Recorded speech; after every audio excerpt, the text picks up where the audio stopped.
Two high-ranking royals, both out of commission at the same time. Is it all just a coincidence? Or is the firm engaging in some PR wizardry? The media went into overdrive after Kensington Palace made the surprise announcement that Catherine, Princess of Wales, had undergone planned abdominal surgery in a London clinic. A January 17th statement read, "The surgery was successful, and it is expected that she will remain in hospital for 10 to 14 days before returning home to continue her recovery. Based on the current medical advice, she is unlikely to return to public duties until after Easter." That's a pretty good indicator that it was major surgery and this was not a minor procedure. But a skeptic could be forgiven for thinking Kate's hospitalization comes at a very convenient time. The royal family is majorly struggling, with popularity ratings at an all-time low. A survey by the National Center for Global Research shows only 3 in 10 Brits believe the monarchy is very important, with 45% of respondents believing it should be abolished, is not at all necessary, or not very important. Not to mention Kate's less-than-stellar work ethic that has placed her and Prince William's reputation on the line.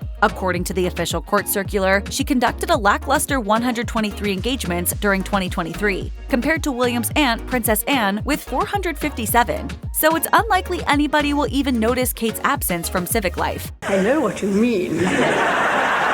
Either way, a medical emergency is always guaranteed to garner sympathy from the British public and change the tide of negative press, for the foreseeable future at least. Still, the official narrative surrounding Kate's hospital stay smells fishy to say the least. The week of January 15th brought a royal family medical twofer, with the announcement of Kate's abdominal surgery and the news of her father-in-law, King Charles III's, impending hospitalization. A statement by Buckingham Palace revealed Charles is scheduled to undergo a corrective procedure to treat an enlarged prostate. Two of the highest-ranking members of the royal family are both facing health scares at the very same time. Sure, of course, coincidences do happen, but rarely in the carefully manicured and tightly controlled world of the firm. Is something rotten in the state of Westminster? That's a very good question. The double announcements were obviously totally game-planned, especially given the fact Charles's hospitalization wasn't due until the week of January 22nd. So it's not as if they were both emergencies that had to be addressed right here and now. Suddenly, all of the British press is laser-focused on the royals' health worries. But specifically, everybody is concerned about poor Kate, and the sympathy well is overflowing. And we can't help but think that's precisely how Buckingham Palace wants it to be.